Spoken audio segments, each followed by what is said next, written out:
Hello friends, আজ আমি চলে আসছি ধুলাইখালে। আমার অত্যন্ত একটি পরিচিত দোকান, আমার সদ্যীয় বড় ভাই। তো তার সাথে আমার সাথে দীর্ঘ 7 থেকে 8 মাস যাবৎ পরিচিত, খুব ভালো একটি সম্পর্ক। তো আমার একটি ফ্যানের ক্যাপাসিটি দরকার, তো আমি চলে আসলাম তার দোকানে। তার দোকান হচ্ছে ঢাকা ধুলাইখাল। বন্ধুরা, তার দোকানে দেখতেছেন অসংখ্য মাল রয়েছে। সে মূলত ইলেকট্রিক এবং হার্ডওয়্যার মালামাল বিক্রি করতেছে। আপনার যদি কারো মালামাল দরকার হয় এখানে আসতে পারেন, নিতে পারেন। ভাই কিন্তু একদম কম রেট রাখবে। আর যদি আপনারা আমার পরিচয় দেন তাহলে কিন্তু আপনাদের জন্য একটা বিশেষ ছাড় থাকবে। মূলত হয় কি, যে কোনো জিনিসই আপনি নেবেন যদি আপনার পরিচিত দোকান থেকে নেন তাহলে কিন্তু আপনারা একটু কমিয়ে কিনতে পারবেন।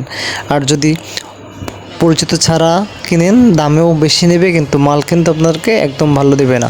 তো সেক্ষেত্রে আমি সাজেস্ট করব যে কোনো জিনিস আপনারা একটা পরিচিত দোকান থেকে নেন। সে যদি আপনার কাছ থেকে 1 টাকা বেশিও নেয় তাও কিন্তু আপনাকে ভালো মালটাই দেবে। তো বন্ধুরা, আমি আপনাদের বলতে চাচ্ছি, একটাই মেসেজ দিতে চাচ্ছি যে অপরিচিত দোকান থেকে মাল কেনার থেকে আপনারা পরিচিত দোকান থেকে মাল কিনবেন, তাহলে আপনারা কিন্তু জিতবেন, কখনোই ঠকবেন না। অনেকে মনে করে যে না, পরিচিত দোকান থেকে মাল কিনলে আমাদের ঠকায়, এটা আসলে একটা ভুল ধারণা। এই রেগুলেটরটার